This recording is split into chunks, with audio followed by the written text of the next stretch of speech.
Assalamu alaikum. Today our topic is to solve and understand the example of electric fields, chapter number 23 from physics for scientists and engineers. तो ये start करते हैं. The electron and proton of a hydrogen atom are separated by a distance 5.3 into 10 to the power minus 11 metre. हमारे पास दो charges हैं, एक electron है एंड दूसरा प्रोटॉन है, और दोनों एक दूसरे से 5.3 into 10 to the power minus 11 metre के फासले पर है. Find the magnitude of the electric force and the gravitational force between these charges. इन दो चार्जेस के दरमियान हमने इलेक्ट्रिक फोर्स को फाइंड करना है, उसके मैग्नीट्यूड को, और ग्रेविटेशनल फोर्स को फाइंड करना है. अब उसमें हमें जस्ट एक चीज़ बताइए कि इन दोनों के दरमियान जो हमारे पास डिस्टेंस है, मीन आर है, वो हमारे पास 5.3 into 10 to the power minus 11 metre है. तो हमें इलेक्ट्रिक फोर्स इन चार्जेस के दरमियान फाइंड करनी है और ग्रेविटेशनल फोर्स को भी फाइंड करना है. तो ये सबसे पहले हम इलेक्ट्रिक फोर्स को फाइंड करते हैं. As we know the force between two charges is known as the Coulomb's force, the force of attraction or repulsion. According to Coulomb's force, the force is directly proportional to the product of the magnitude of the charges and inversely proportional to the square of the distance between them. So हमारे पास जो formula बनेगा वो है F is equal to K Q1 Q2 over R square. K as we know constant and its value is 9 into 10 to the power 9 Newton meter square per coulomb square. And Q1 and Q2. अब हमारे पास दो charges दे रहा है, एक हमारे पास है इलेक्ट्रॉन, दूसरा है हमारे पास proton. As we know electron पर ऊपर कौन सा चार्ज है, कितना चार्ज होता है 1.6 into 10 to the power minus 19 coulomb, और प्रोटॉन के ऊपर सेम होता है. लेकिन जो डिफरेंस हमारे पास आता है वो जस्ट यही है कि इलेक्ट्रॉन के साथ हमारे पास नेगेटिव चार्ज है और प्रोटॉन के ऊपर हमारे पास पॉजिटिव चार्ज है. बाकी दोनों का हमारे पास मैग्नीट्यूड सेम होता है. तो हम यहाँ पर उनकी वैल्यू पुट करेंगे कि refers as 9 to 10 to the power 9, Q1 1.6 10 to the power minus 19 and Q2 has same magnitude. अब चूंकि दोनों के हमारे पास मैग्नीट्यूड सेम आ रहे हैं तो हम Q1 Q2 दोनों को लेट्स सपोज करते हैं दोनों Q के इक्वल हैं. जब दोनों का स्केयर लेंगे तो हमारे पास नेगेटिव वैल्यू पॉजिटिव बन जाएगी. तो इसी तरह जब इनको आपस में सिंप्लीफाई करेंगे इस पूरी वैल्यूज़ को तो हमारे पास इलेक्ट्रिक फोर्स की वैल्यू आएगी 8.2 into 10 to the power minus 8 newton. अब हमने फाइंड करनी है gravitational force. As we know gravitational force is the product of the masses of the two objects and inversely proportional to the square distance between them. So F is equal to G. G is gravitational constant, mass of electron and mass of proton over R square. G gravitational constant and its value is 6.63 into 10 to the power minus 11 Newton meter square per kilogram square. अभी जो constant value है ये हमें खुद से याद रखनी है. So by putting values, G value 6.67 into 10 to the power minus 11, mass of electron is 9.1 into 10 to the power minus 31 kilogram and mass of proton is 1.672 into 10 to the power minus 27 kilogram. अभी हम देख सकते हैं कि हमारे पास जो mass of proton है वो ग्रेटर है mass of electron से. तो इन तमाम वैल्यूज़ को हम इसके ग्रेविटेशनल फार्मूले में पुट करेंगे, इनको सिंप्लीफाई करेंगे तो हमारे पास जो फाइनल रिजल्ट आएगा वो आएगा 3.6 into 10 to the power minus 47 Newton. Mean gravitational force एक इलेक्ट्रॉन और प्रोटॉन के दरमियान इतनी कम आ रही है कि हम उसे बड़ी मुश्किल से डिटेक्ट कर पाएंगे. नेक्स्ट चलते हैं example number 23.2. Consider charges located at the corners of right triangle where Q1 is equal to Q3 is equal to 5 microcoulomb. कहते हैं कंसिडर करें कि हमारे पास दो चार्जेस हैं वो एक राइट ट्राइंगल के कॉर्नर पे ऊपर वाक़ई हैं. वहाँ पर हमारा कहता है हमारे पास Q1 charge and Q3 charge दोनों हमारे पास 5 माइक्रोकूलम के ऊपर हैं. इनकी वैल्यूज़ बता रहा है. And Q2 is -2.00 microcoulomb and A is equal to 0.100 metre. और हमारे पास जो चार्ज 2 है हमारे पास उसकी वैल्यू -2.00 माइक्रोकूलम है और जो कि उसके ओरिजिन मतलब राइट ट्राइंगल के कॉर्नर से A डिस्टेंस के ऊपर वाक़या है. Find the resultant force exerted on the charge Q3. हमने चार्ज Q3 के ऊपर जो फोर्स एग्जर्ट हो रही है उसको हमने क्या करना है, फाइंड करना है. अब उसने हमें वैल्यूज़ दी हैं Q1 Q3 which is equal to 5 into 10 to the power minus 6 coulomb, Q2 is equal to -2 into 10 to the power minus 6 coulomb micro which is equal to 10 to the power minus 6. So and the distance is A is equal to 0.100 metre. अब हमने find क्या करना है, हमने इस charge के ऊपर जो फोर्स एग्जर्ट हो रही है वो फाइंड करनी है. अगर हम देखें अब इस चार्ज के ऊपर फोर्स Q1 की वजह से रिजल्ट हो रही है और Q2 की वजह से एग्जर्ट हो रही है। The force between charge Q2 and Q3 will refer as F23 and the force exerted on charge Q3 between Q1 and Q2 will be referred as F13. So सबसे पहले हम फोर्स फाइंड करेंगे charge 2 और 3 के दरमियान, which is equal to KE Q1 Q2. Here's that Q1 is Q2 charge and Q2 is Q3 charge over R square. By putting values, KE is equal to 9.9 into 10 to the power 9 multiplied by Q2 has value -2 multiplied by 10 to the power -6 and Q3 is value 5 into 10 to the power -6, and R square is a distance as same as it is A basically is the distance. By putting the values of A, so after simplifying we will get result force between these two charges, charge Q2 and charge Q3 will be equal to 8.99 Newton. अब हम force find करेंगे charge Q1 और Q3 के दरमियान, तो same formula apply करेंगे। अब यहाँ पर हमारे पास जो उसने डिस्टेंस दिया है चार्ज Q1 और Q3 के दरमियान, वो हमारे पास स्क्वायर रूट 2a है। Square root 2 as it constant value, हमारे पास a एज इट इज़ उन्होंने हमें ऑलरेडी दिया हुआ है, तो हमने यहाँ पर भी सिंपली इसकी वैल्यू पुट करके इसकी आंसर निकाल लेना है। हमारे पास Q1 Q3 की रिजल्ट्स की वैल्यूज़ को पुट करेंगे, तो हमारे पास force exerted on charge Q1 and charge Q3 will equal to 11.21 newton. तो ये तो आगे हमारे पास जो फोर्स एक्सर्ट हो रही थी चार्ज 1 और 3 के दरमियान और चार्ज 2 और 3 के दरमियान। अब हमने इनके फाइंड करने हैं एक्स और वाई कंपोनेंट। मीन अगर हमारे पास लीनियर शेप में होता है या एक सेम लाइन के ऊपर होता है तो हमें इसके रेक्टेंगुलर फाइंड करने की जरूरत नहीं पड़ती है, क्योंकि हमारे पास राइट ट्राइंगल में आ रहे हैं और उनके एक्स कंपोनेंट भी आ रहे हैं, वाई कंपोनेंट भी आ रहे हैं, तो हमें उन्हें अलग से फाइंड करना पड़ेगा। अब F13 x component is equal to F13 cos 450 degree. अब यहाँ पर जो हमारे पास एंगल बनेगा इन दोनों के दरमियान वो cos थीटा बनेगा। As we know the angle between charge Q1 and Q3 is 450 degree.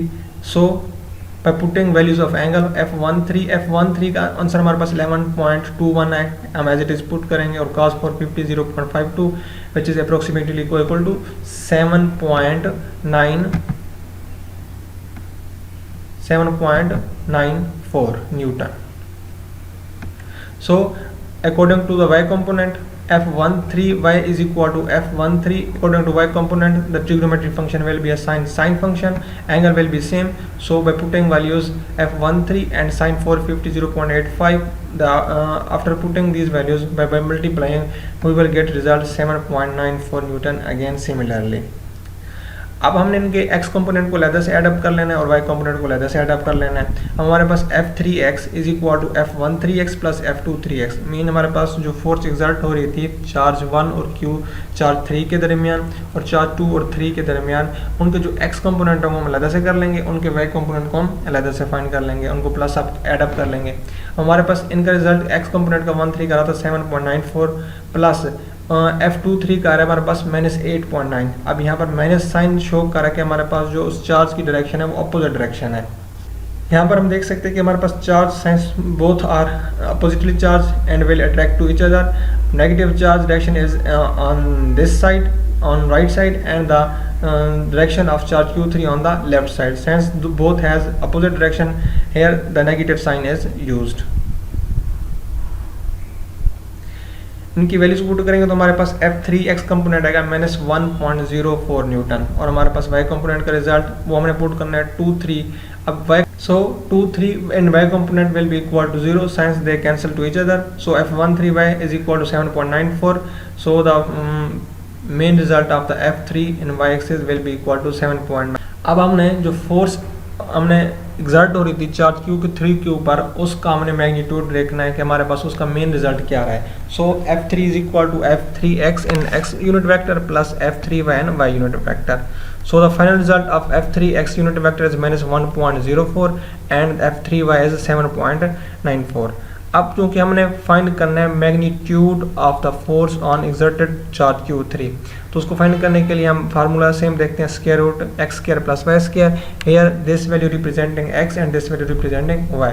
So taking square root minus 1 1.0 and whole square plus 7.94 whole square. After simplifying result, we will get the final results. F3 force exerted on charge Q3 will equal to minus 1.04 I unit vector plus 7.94 J unit vector, और साथ में हमारे पास इसका unit आएगा Newton. तीसरी example देखते हैं हम 23.3। वो कहता है 3 point charges lies along the x axis. हमारे पास एक एक्स एक्सिस है और दूसरा हमारे पास वाई एक्सिस है। हमारे पास 3 पॉइंट चार्जेस हैं जो उसी एक ही एक्सिस यानी कि एक्स एक्सिस ऊपर वाक़ हैं। Sorry, the positive charge Q1 which is equal to 15 microcoulomb is at x is equal to 2.00 metre. अब ओरिजिन से कहता है एक डिस्टेंस है हमारे पास, डिस्टेंस कितना बता रहा है 2.00 मीटर। इतनी दूरी के ऊपर हमारे पास एक चार्ज है Q1 और वो है हमारे पास 15.0 माइक्रोकूलम के ऊपर। The positive charge Q2 is 6 microcoulomb is at the origin. अब हमारे पास जो वाई एक्सिस और एक्स एक्सिस का ओरिजिन है उसके ऊपर हमारे पास दूसरा चार्ज है Q2 और उसको उन्होंने इक्वल किया हमारे पास 6 microcoulomb. And the net force acting on the Q3 is 0। और जो हमारे पास फोर्स एक्ट हो रही होगी Q3 के ऊपर वो 0 होगी। क्यों? क्योंकि हमारे पास इसके दोनों तरफ हमारे पास पॉजिटिव चार्ज है, दोनों उसको अपनी तरफ अट्रैक्ट करेंगे तो दोनों इसके ऊपर जो नेट फोर्स होगी वो 0 होगी। What is the x coordinate after Q3? अब हमने फाइंड करना है इसका एक्स कोऑर्डिनेट क्या होगा, एक किस लोकेशन है किस पोजीशन के ऊपर होगा। लेट्स करेंगे हमारे पास टोटल डिस्टेंस तो हमारे पास चार्ज Q2 और के चार्ज Q1 के दरमियान 2.00 मीटर था और जो चार्ज Q3 है लेट्स सपोज करें वो हमारे पास x डिस्टेंस के ऊपर है और जो बाकी डिस्टेंस बचेगा अगर हम टोटल डिस्टेंस में से x को माइनस करें तो हमारे पास बाकी डिस्टेंस वो इतने के इक्वल आएगा, यानी कि 2.00 माइनस x के इक्वल आएगा। अब यहाँ पर देखते हैं हमारे पास जो फोर्स एग्जर्ट हो रही है चार्ज Q2 और Q3 के दरमियान वो F23 होगी और जो फोर्स एग्जर्ट होगी Q3 और Q1 के दरमियान वो होगी हमारे पास F13। अब हमने मेन फैक्टर फाइंड करना है x coordinate of charge Q3। अब हमें Q1 की वैल्यू दी हुई है, Q2 की वैल्यू दी हुई है और उसने एक्स डायरेक्शन की वैल्यू हमें बताइए कि एक्स इतने डिस्टेंस के ऊपर है। So F3 is equal to F23 plus F13। दोनों का जो हमारे पास प्रोडक्ट होगा दोनों चार्जेस का उसको आपस में हम एडअप करेंगे, सम करेंगे। So F23 which is equal to K Q2 Q3 over x square I unit vector. Negative sign shows that this positive charge attracted to its direction and this positive charge attracted to its direction. So Q3 has an opposite direction and has both different directions, so this negative charge is used. Plus F13 is K Q1 Q3 over. अब यहाँ पर हमारे पास जो distance की होगी F23 के दरमियान जो डिस्टेंस था वो हमारे पास x था, सो r square means that x square. और यहाँ पर जो हमारे पास F13 की जो हमारे पास r स्क्वायर की वैल्यू होगी यानी कि 1 और 3 के दरमियान जो हमारे पास डिस्टेंस होगा वो हम ये वाला यूज़ करेंगे 2.00 minus x whole square I unit vector. अब चूँकि नेट फोर्स हमारे पास बेसिकली इसके इक्वल 0 को इक्वल है तो whole equation will equal to 0। अब हम इस फैक्टर को इक्वल के दूसरी तरफ लेके जाएंगे तो हमारे पास ये वाला फैक्टर पॉजिटिव यानी कि दोनों पॉजिटिव बन जाएंगे। के Q2 Q3 और x square is equal to K Q1 Q3। This sign shows that the magnitude of the charge over 2.00 minus x whole square. अब जो इक्वल के दोनों साइड पे सेम होगा उनको हम कैंसिल कर देंगे तो हमारे पास जो फाइनल रिजल्ट जो इस इक्वेशन का सिंप्लीफाइड रिजल्ट आएगा वो आएगा 2.00 minus x whole square into Q2। मतलब ये वाला फैक्टर जाके इससे मल्टीप्लाई हो जाएगा, ये वाला फैक्टर यहाँ पर जाके मल्टीप्लाई हो जाएगा। Taking square root on both side. अब दोनों तरफ हमने स्क्वायर रूट लेना है, इस तरफ भी स्क्वायर रूट लेना है, इस तरफ भी हमने स्क्वायर रूट लेना है। तो हमारे पास यहाँ पर इक्वेशन आएगी 2.00 minus x into square root Q2 is equal to plus minus x square root Q1। After simplifying this result, अब हमने इसको सिंप्लीफाई कैसे करना है ये आपने थोड़ा देखना है। अब अगर हम इसको सिंप्लीफाई करें इस इक्वेशन को, यहाँ पर देखिए अगर हम इस Q2 की वैल्यू को अगर मैं मल्टीप्लाई करूँ 2 से, यहाँ पर 0.00 को यहाँ पर मैं थोड़ा निगलेक्ट कर रहा हूँ तो आप इसको साथ लिखिएगा। अब Q2 को जब इससे मल्टीप्लाई करूँगा तो 2 स्क्वायर रूट Q2 माइनस 2 को x से मल्टीप्लाई तो x into under root square root Q2 is equal to plus minus Q1। So in next step minus x q square root Q2 will goes on the other side of equal will become positive, so 2 square root Q2 will equal to x square root Q2 will become positive and plus minus x square root Q1 as it is। अब इनमें से हमने x को common लेना है, तो हमारे पास क्या इक्वेशन है कि 2 square root q2 is equal to x into square root q2 plus minus q1। अब हमने x कोऑर्डिनेट फाइंड करना, तो x एज इट इज रहेगा, तो ये वाला फैक्टर जाके इसके नीचे डिवाइड हो जाएगा, तो x is equal to 2 square root q2 over q2 square root plus minus square root q1 which is the same equation we have gain.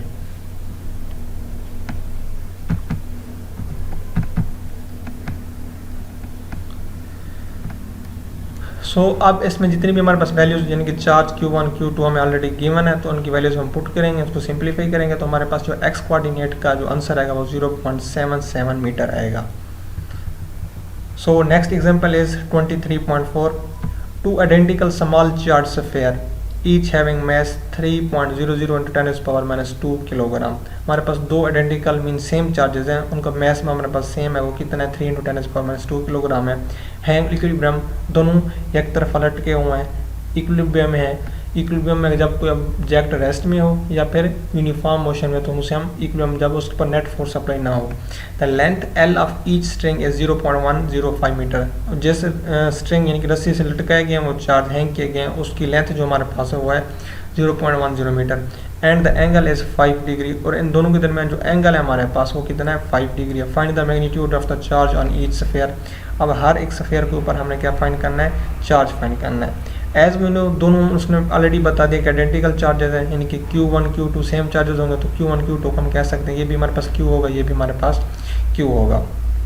उनकी लेंथ हमें गिवन है, एंगल हमें उसने बता दिया है, और हमारे पास इसका नॉर्मल से हमारे पास जो डिस्टेंस हो एक चार्ज का, वो लेट्स सपोज A है, तो दो चार्जेस का तो हमारे पास कितना हो जाएगा 2 है। सो रेडियस यानी कि distance R is equal to 2A।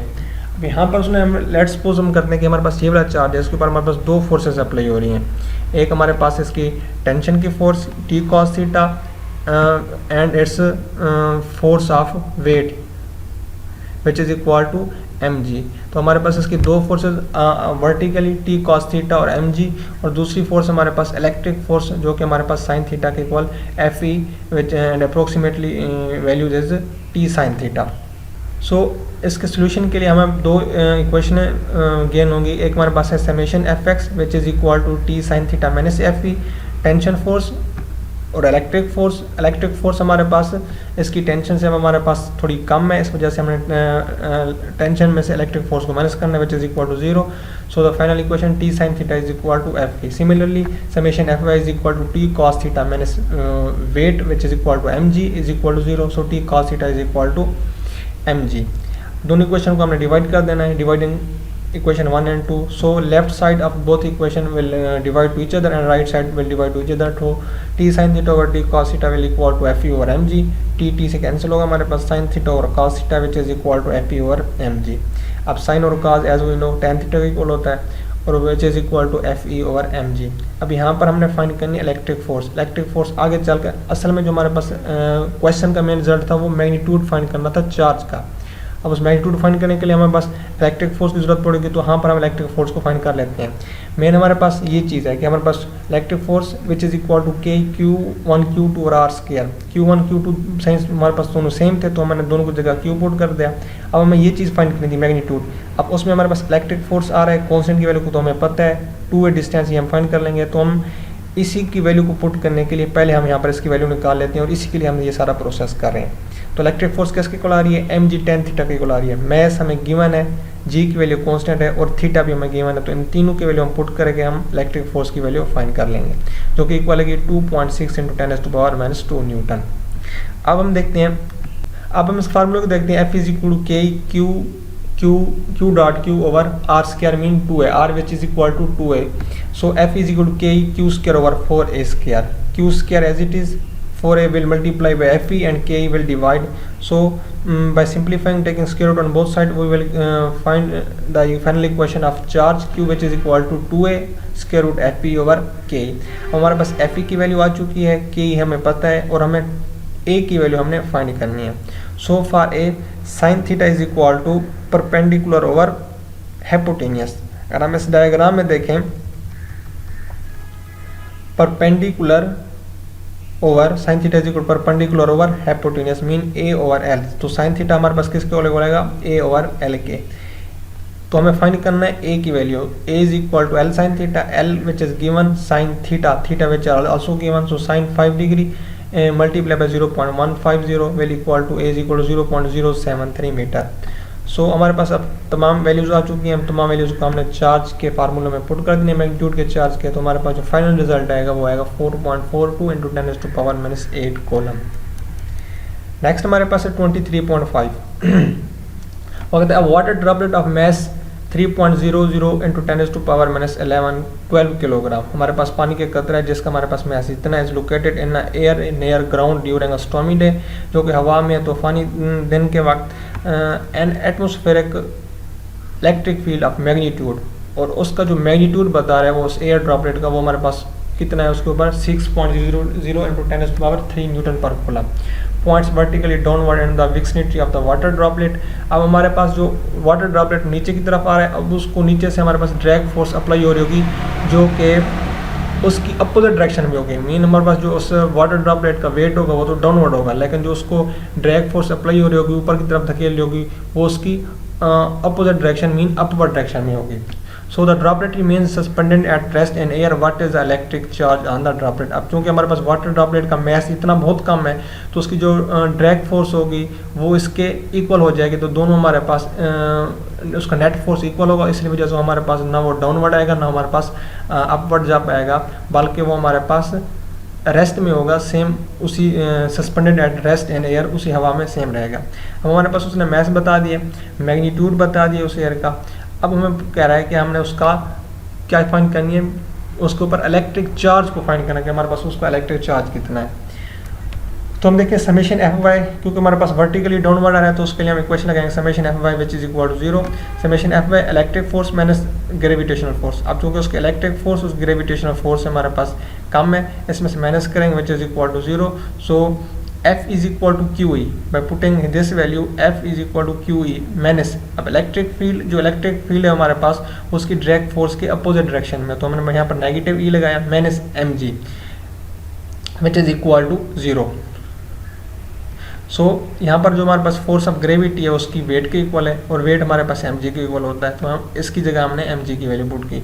तो यहाँ पर अगर हम Q की वैल्यू निकालना चाहें तो mg माइनस का वहाँ जाके पॉजिटिव हो जाएगा और माइनस जाके नीचे डिवाइड होगा, तो हमारे पास फाइनल इसकी इक्वेशन है कि Q is equal minus mg over E। तो तीनों वैल्यूज हमें गिवन है, तीनों वैल्यू हम पुट करनी है हमने, तो हमारे पास चार्ज की वैल्यू होगी -4.9 10⁻⁻15 कूलम।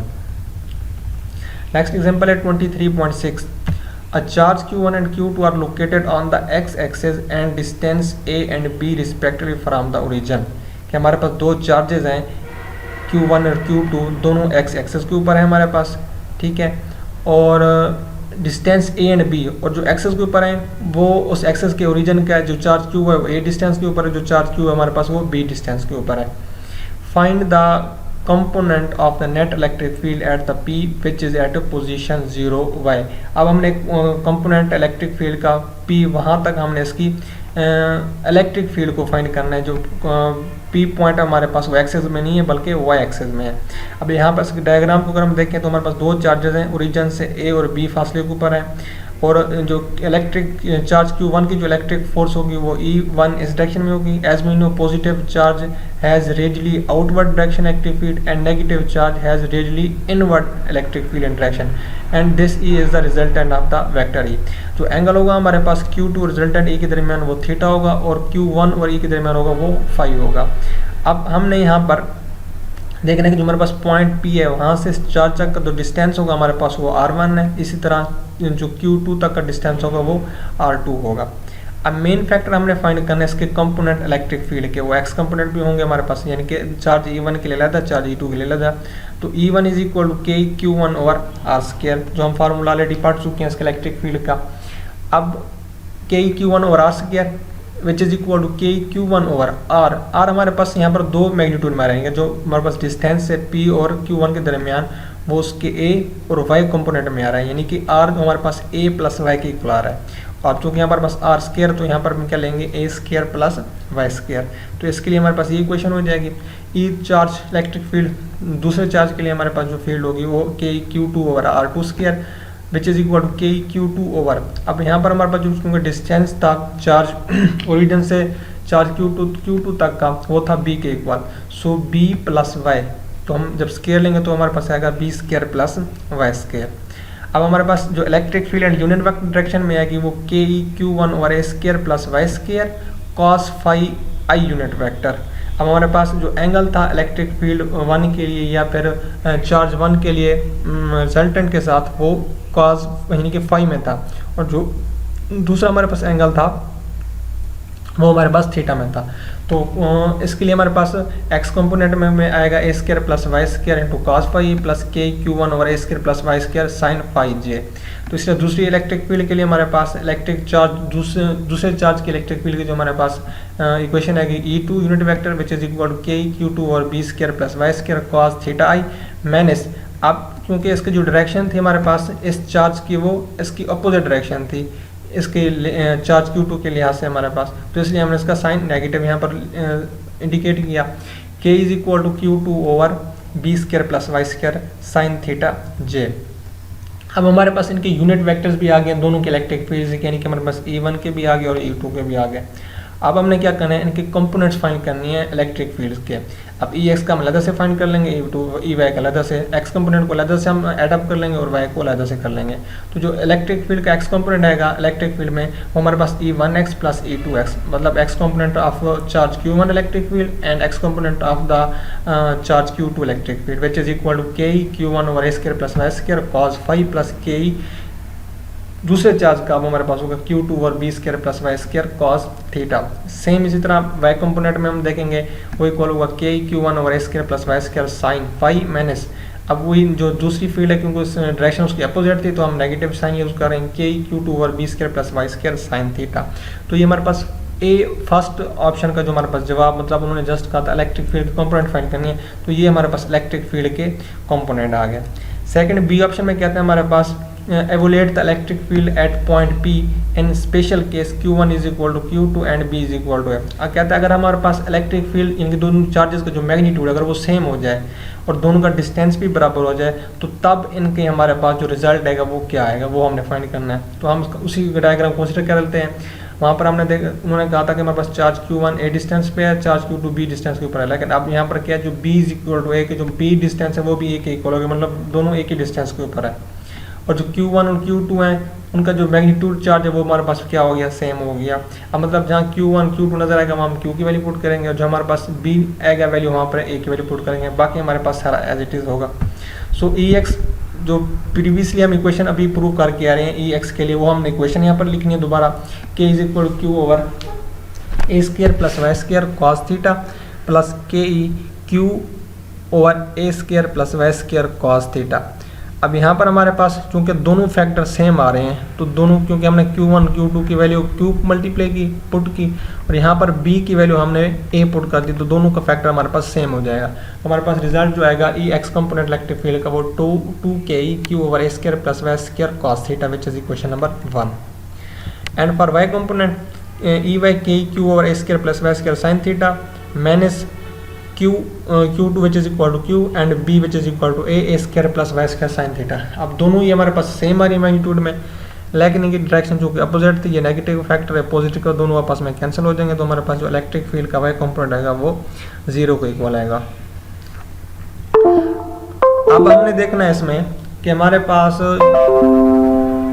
इसमें देखना है जो हमारे पास इक्वेशन नंबर 1 है एक्स कंपोनेंट में, उसमें हमारे पास एंगल आ रहा है थीटा, उस एंगल को भी हमने फाइंड करना है कि वो कितने एंगल पे हमारे पास चार्ज Q1 और पॉइंट जो पोजीशन पॉइंट P है वहाँ तक मिल रहा है। तो हम cos थीटा की वैल्यू पुट करके इक्वेशन नंबर 1 में पुट कर देंगे। So cos theta is equal to base over hypotenuse, cos theta is equal to base over hypotenuse. अब हमारे पास रेडियस जो हमारे पास है डिस्टेंस था वो A square plus Y square R square था, तो हमारे पास A square plus Y square का इक्वल था। अगर हम यहाँ पर देखें तो हमारे पास जो डिस्टेंस है वो A square plus Y square का इक्वल आ रहा है, वो आर स्क्वायर था। अब यहाँ पर हमारे पास जस्ट आर है तो मीन आर स्क्वायर का हाफ आर होगा, तो इसी तरह इसका भी हमारे पास जो R A square plus Y square का जो हाफ होगा इसकी पावर 1/2 हो जाएगी। सो हमारे पास जो फाइनल रिजल्ट आएगा cos थीटा का वो ये है। इसकी इक्वेशन हम इक्वेशन नंबर 1 में इसका रिजल्ट पुट करेंगे which is EX is equal to KE/Q1 over A square plus Y square into cos theta की वैल्यू हमारे पास क्या है A into A square plus Y square power 1/2 which is equal to के E two ए Q, हमारे पास जो 2 है इसको ऊपर मल्टीप्लाई कर देंगे, नीचे हमारे पास अगर हम बेस से हम पावर ऐड करें तो हमारे पास रिजल्ट आएगा a square plus Y square into power 3/2। तो हमारे पास ये इसका फाइनल रिजल्ट होगा इलेक्ट्रिक फील्ड एक्स कंपोनेंट के लिए।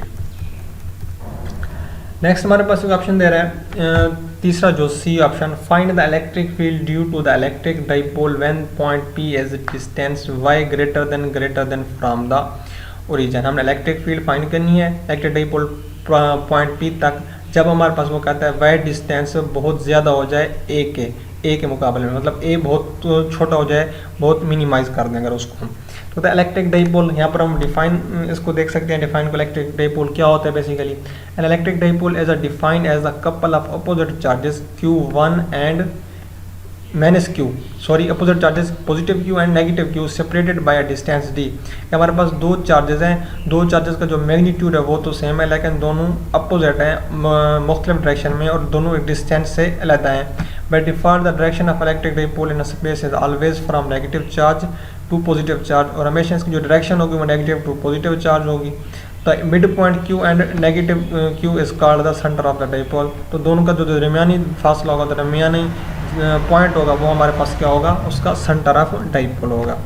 सो अगर हम इसी कंडीशन को अप्लाई करवाएं तो अगर हम लास्ट फार्मूला देखें जो हमने अभी प्रूव किया है वो था हमारे पास 2 के is equal K E two A Q over A square plus Y square power 3/2। अब उस कंडीशन में क्या है, जो हमारे पास वाई फैक्टर है कंपोनेंट वो बहुत ज़्यादा है ए के मुकाबले में, मतलब ए को हम क्या करेंगे निगलेक्ट करेंगे, अप्रोक्सीमेटली कंसीडर करेंगे 0 के इक्वल। तो यहाँ पर हम वैल्यू के ऊपर पुट करेंगे 0। जब हम यहाँ वैल्यू पुट 0 करेंगे तो के ई टू ए क्यू ओवर, तो ये तो हमारे पास फैक्टर 0 हो जाएगा, बाकी वाई स्क्र की पावर 3/2 2 से कैंसिल होगा तो वाई का क्यूब हमारे पास बचेगा। तो इसी तरह सेम यहाँ पर हमने किया तो हमारे पास जो फाइनल रिजल्ट आया है ए को निगलेक्ट करने के बाद तो हमारे पास क्या आया, electric field approximately is equal to k two A Q over y cube. Next है हमारे पास example 23.7, a rod of length has uniform positive charge field per unit length lambda and the total charge q. एक rod है हमारे पास, positive charge field है उसके ऊपर, जो उसकी पर यूनिट लेंथ है वो लैम्डा के इक्वल है और टोटल चार्ज उसके ऊपर क्यू है। Calculate the electric field at the point P that is isolated along the axis of the rod and the distance from one and. इस डायग्राम को इस एग्जाम्पल की स्टेटमेंट से समझते हैं हम। वो कहते हैं हमारे पास अगर एक रॉड है हमारे पास जो कि एक्सिस के ऊपर है, उस रॉड की जो हमारे पास लेंथ है वो एल के इक्वल है और वो रॉड ओरिजिन से डिस्टेंस ए के ऊपर डिस्टेंस ए पर है और उसका जो यूनिट एरिया एलिमेंट है वो डी एक्स है, मतलब small area element of the rod D x. और हमारे पास सेंटर से लेकर उसके जो वाई कंपोनेंट एक्स तक का जो डिस्टेंस है वो हमारे पास एक्स इक्वल है। अब हमने क्या करना है इसमें, calculate the electric field eight point P. अब पॉइंट पी के ऊपर हमने इसकी इलेक्ट्रिक फील्ड फाइंड करनी है आइसोलेटेड अलोंग। अब हमने इसकी इलेक्ट्रिक फील्ड फाइंड करनी है एट पॉइंट पी के ऊपर जो कि एक्सिस के अलोंग आइसोलेटेड है। So the electric field the field D at point due to each segment of the charge on the rod is the negative x direction because every segment carries a positive charge. In our result, we expect the electric field becomes smaller as the distance A become larger. Point P is further from the charge distribution. इसकी Maithili form से हम इस statement को उस तरह से देखेंगे, differentiate करेंगे derivative of electric field which is equal to k d q over x square. तो हमारे पास d q over small charge area element वो किसके इक्वल होगा, lambda is equal to d q over d x. अगर हम D Q की value यहाँ से निकालना चाहें तो हमारे पास d Q is equal to lambda d x के इक्वल होगा। तो हम डी क्यू की वैल्यू यहाँ पर पुट करेंगे तो हमारे पास जो इक्वेशन है कि k E lambda d x over x square. अब यहाँ पर इसको हम इंटीग्रेट करेंगे by applying limit. Electric field जब इंटीग्रेट करेंगे तो डेरिवेटिव इंटीग्रेशन से कैंसिल हो जाएगा, इस तरफ हमने इंटीग्रेशन लेनी है। लिमिट हमारे पास a to L plus a होगी k E lambda d x over x square. यहाँ से हमने के ई लैम्डा को बाहर कर दिया और हमने जो इंटीग्रेशन ली limit A to L plus A which is D x over x square. अब अगर हम इसकी इंटीग्रेशन लें, अब इंटीग्रेशन हमने ऑलरेडी मैथ में पढ़ी है, जो उसका रूल है कि हमारे पास जो पावर होती है पावर में एक ऐड कर लेते हैं, जो आंसर है हमारे पास उसको डिवाइड कर देते हैं। अब यहाँ पर हमारे पास एक्स स्क्वायर, अगर एक्स स्क्वायर को मैं ऊपर लेके जाऊँ तो मेरे पास वैल्यू क्या हो जाएगी, एक्स की पावर नेगेटिव यानी कि एक्स -2 हो जाए। कुछ इस तरह से हमारे पास जो x की वैल्यू है ऊपर जाने से -2, इसमें से एक ऐड कर देंगे, जो आंसर होगा वो नीचे डिवाइड कर देंगे, तो -2 + 1 which is equal to -1 and over -1। अब हमारे पास जो x की वैल्यू आएगी -1, जो हमारे पास x की वैल्यू आएगी -1, अगर इस x को हम नीचे लेके आए डिनोमिनेटर में, तो हमारे पास इसकी पावर पॉजिटिव हो जाएगी, लेकिन ये हमारे पास factor as it is negative रहेगा। तो हमारे पास वैल्यू क्या आएगी, k lambda -1 over x into, अभी लिमिट हमने अप्लाई यहाँ पर नहीं की, so a limit a to l plus a। अब यहाँ पर हमारे पास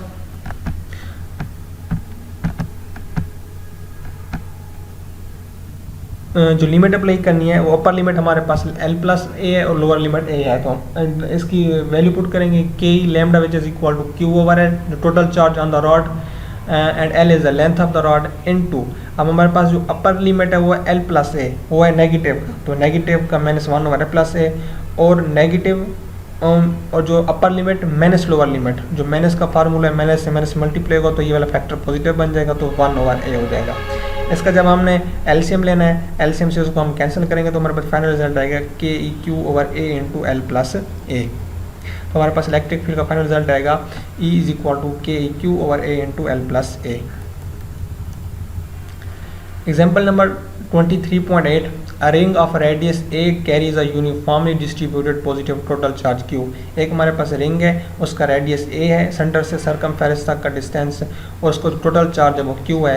calculate the electric field due to the ring at point p lying a distance x। अब हमारे पास वो कहते हैं एक रिंग है, उसका डिस्टेंस इतना है, और एक पॉइंट इलेक्ट्रिक फील्ड का है, वहाँ से सरकम रिंग के सेंटर से लेकर उस पॉइंट तक का जो डिस्टेंस है हमारे पास वो कितना है, x है, from it centre along the central axis perpendicular to the ring. अब इसी डायग्राम को हम देखें स्टेटमेंट के लिहाज से, एक रिंग हमारे पास ऑलरेडी देखें, उसका जो 4 यूनिट एरिया एलिमेंट है वो हमारे पास dq है, और उसके सरकमफेरेंस डिस्टेंस से लेकर उस पॉइंट P तक का डिस्टेंस हमारे पास r है, और उसके सेंटर से लेकर P तक का डिस्टेंस हमारे पास x है, और हमारे पास उसका एंगल डिस्टेंस टू x हमारे पास वो थीटा होगा। तो इलेक्ट्रिक फील्ड होगी हमारे पास रेडियस के लिहाज से, डिस्टेंस के लिहाज से along the circumference to the point which is equal to dEx. So because the ring is continuous, we are evaluating the field due to the continuous charge distribution rather than the group of individual charges.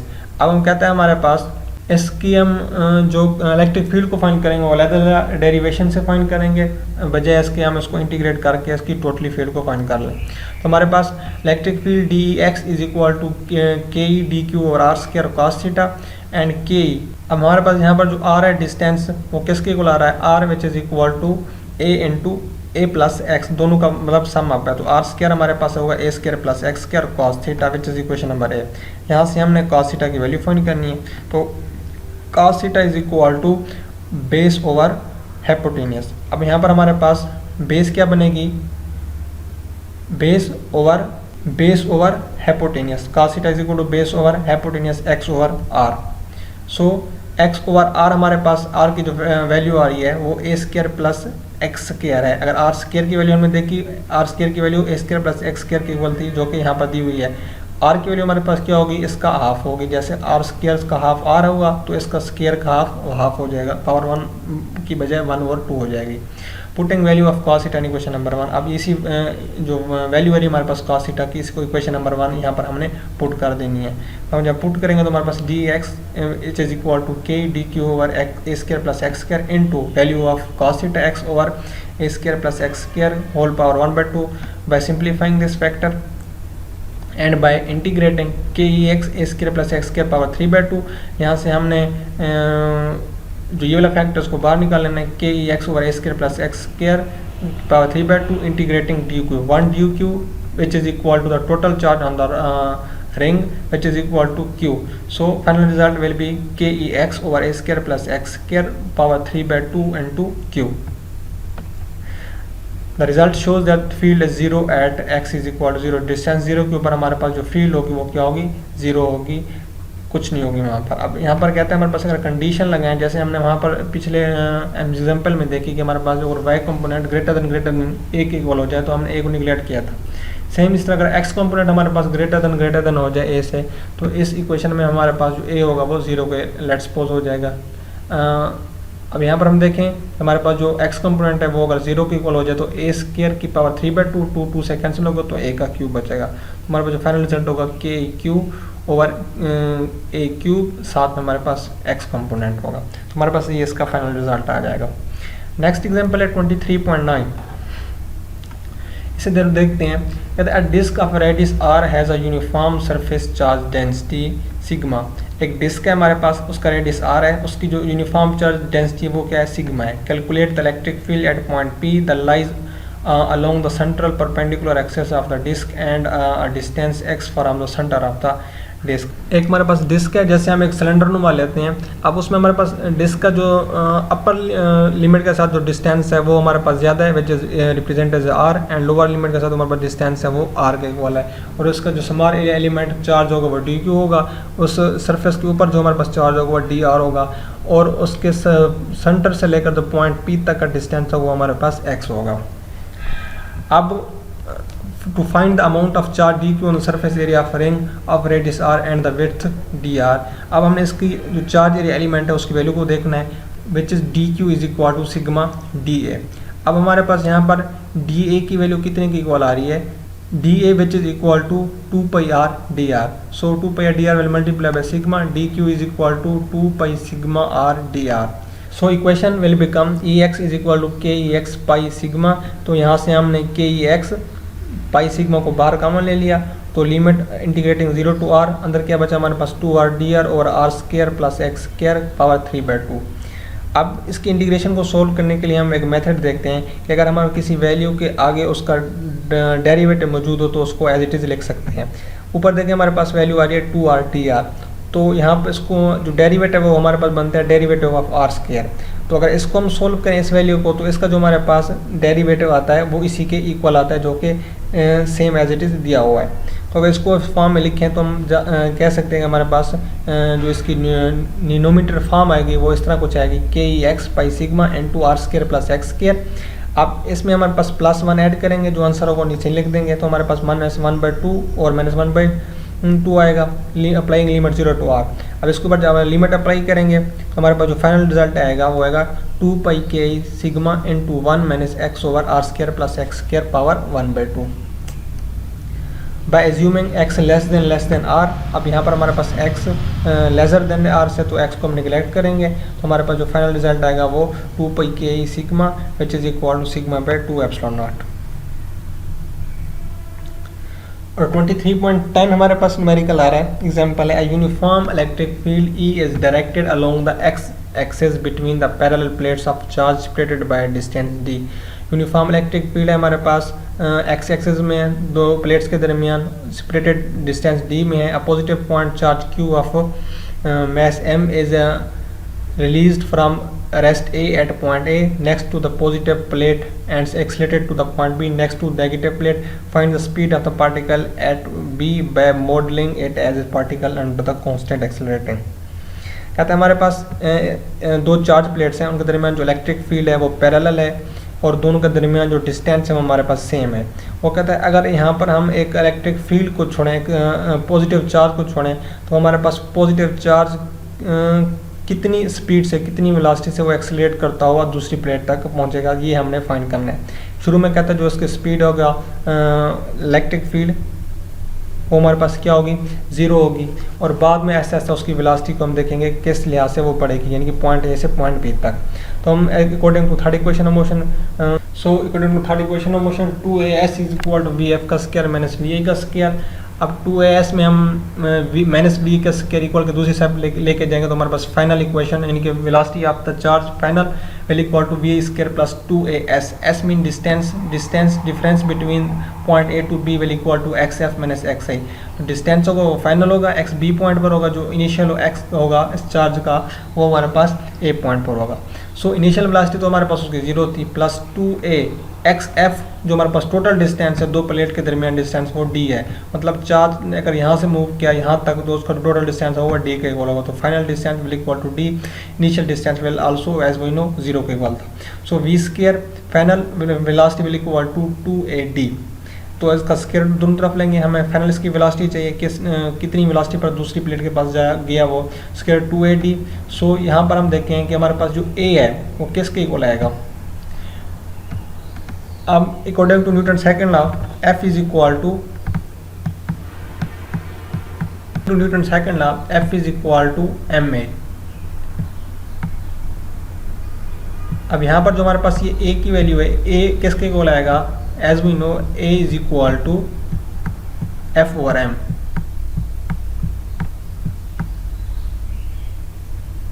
अब हम जानते हैं कि जो force है वो किसके equal आती है, F is equal to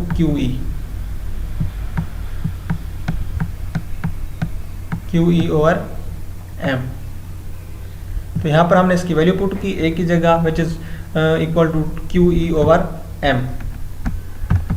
so the final result of the final velocity of the charge from A to B point is equal to 2QED over m square root। अब नेक्स्ट बी ऑप्शन में हमें कहता है find the speed of the particle at B by which it modelling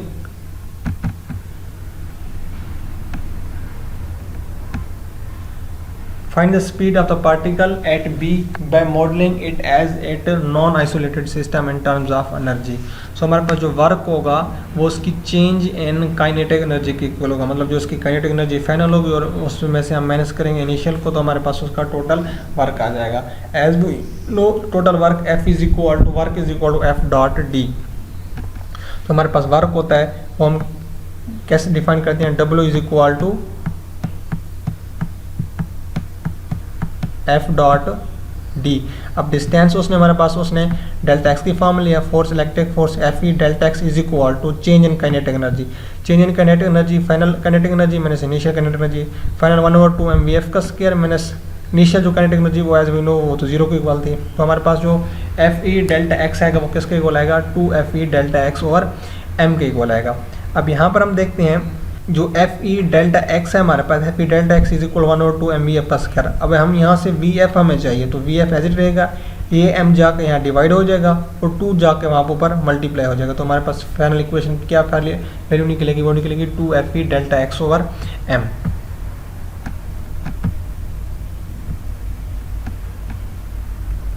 हमारे पास final result आएगा VF is equal to force which is also equal to QE delta x which is equal to D over m, so the same result will be equal to QE D over m। मैंने कहा हम इस charge particle की velocity final velocity को find करना चाह रहे हैं, वो थर्ड इक्वेशन के फार्मूले से करें तो हमारे पास सेम रिजल्ट फाइनल रिजल्ट यही निकलता है 2QE D over m square root. और अगर हम इसको वर्क एनर्जी काइनेटिक एनर्जी फार्मूले से करें तो हमारे पास तब भी सेम ही आंसर निकलता है 2QE D over m। Last example हमारे पास है 23.11 electron enters the region of uniform electric field with initial velocity 3.0 meter per second and electric field is 200 newton पर coulomb. The horizontal length of the plate is L is equal 0.100 meter. Find the acceleration of electron while it is in the accelerated field. कहते हैं हमारे पास एक electron है, इसको हम एक accelerated field में भेजते हैं जिसके प्लेट्स की हमारे पास जो लेंथ है L है, उसने उसकी इनिशियल वेलोसिटी बता दी है और उसका हमारे पास इलेक्ट्रिक फील्ड की जो इंटेंसिटी है वो भी हमें उसने बता दी है। अब वो पूछ रहा है वो किस स्पीड से उसका जो एक्सेलरेशन होगा वो क्या होगा, मतलब हमने क्या करना है final velocity minus initial velocity का जो इक्वल होगा rate of change of velocity वो हमने क्या करना है फाइंड करनी है। अब हमारे पास इसका एक्सेलरेशन को फाइंड करने के लिए हम देखते हैं, अब अगर इसको डायग्राम को देखें हमारे पास ये पॉजिटिव है प्लेट, ये नेगेटिव है। अब जो इलेक्ट्रिक फील्ड की डायरेक्शन होती है वो हमेशा पॉजिटिव टू नेगेटिव होती है, ठीक है। अब ये चार्ज नेगेटिव है, अब जो चार्ज इसमें इंटर होगा, अब नेगेटिव चार्ज ऊपर नेगेटिव है तो उस नेगेटिव को क्या करेगा, रिपेल करेगा। नीचे पॉजिटिव है, पॉजिटिव नेगेटिव को अपनी तरफ अट्रैक्ट करेगा। इस तरह जो इसकी स्पीड इसमें चलती जाएगी, मूव करता जाएगा इस फील्ड में, वो ऐसे ऐसा बेंड डाउन होता जाएगा, नीचे जाता जाएगा, क्योंकि नीचे पॉजिटिव प्लेट उसको अपनी तरफ क्या करेगी, अट्रैक्ट करेगी, और ऊपर वाली जो इसको नेगेटिव प्लेट है वो इसको रिपेल करेगी। तो 100 आखिर में आके यहाँ पर किसी पॉइंट पे गिर जाएगा। तो इस चीज़ का हमने एक्सेलरेशन फाइंड करना है। सो इनिशियल वेलोसिटी उसने दे दी हमें, इलेक्ट्रिक फील्ड की इंटेंसिटी दे दी है, लेंथ बता दी है। So a y component is equal to minus E over m E. E is the charge of and E is the electric field, m is the mass of charge. So AY is equal to minus into charge 1.6 10 per minus 19 coulomb, E is equal to 200 Newton per coulomb, and mass of electron is 9.11 into 10 per minus 31 kilogram. अब यहाँ पर जो हमने E consider किया वो हमारे पास electron है, electron के ऊपर नेगेटिव चार्ज है जो कि हमने उसको इलेक्ट्रिक फील्ड के अंदर भेजा है। So AY component will be equal to minus 3.51 10 power 13 metre पर सेकंड स्क्वायर, इतनी वेलोसिटी से इतने एक्सेलरेशन वो प्रोड्यूस करेगा उस फील्ड में मूव करते हुए। Assuming that electron enters the field at time t is equal 0, find the time at which it leaves the field, वो टाइम हमने फाइंड करना है जब हम उस फील्ड को लीव करेगा। So according to first equation motion xf is equal to xi plus vxt। हम देखते हैं x is equal to first equation of motion vf is equal to vi plus at, ए हमारे पास एक्सेलरेशन चेंज ऑफ वेलोसिटी होगा हमारे पास, तो हम t की यहाँ पे वैल्यू फाइंड करना चाह रहे हैं, तो t will equal to xf minus xi over vx। xf हमारे पास जो फाइनल जो इसका डिस्टेंस होगा वो हमारे पास किसके इक्वल है, l के इक्वल है, जो इनिशियल डिस्टेंस तो हमारे पास 0 के इक्वल था, और vx एज इट इज।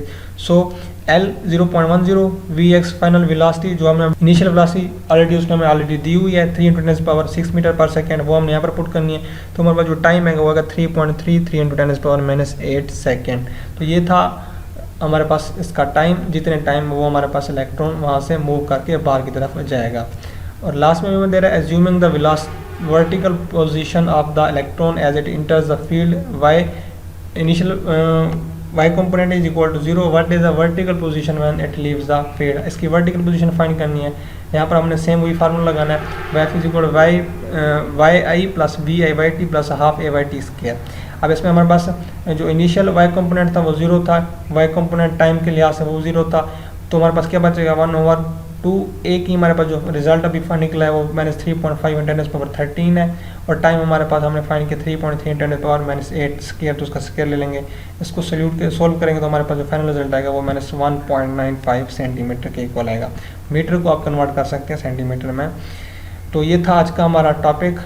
उम्मीद है आपको लेक्चर समझ आ गया होगा। अगर आपको समझ आ गई है तो चैनल को लाइक कीजिए, सब्सक्राइब कीजिए और अपने दोस्तों तक पहुँचाइए ताकि उन्हें भी समझने में आसानी हो। वीडियो देखने के लिए थैंक यू सो मच।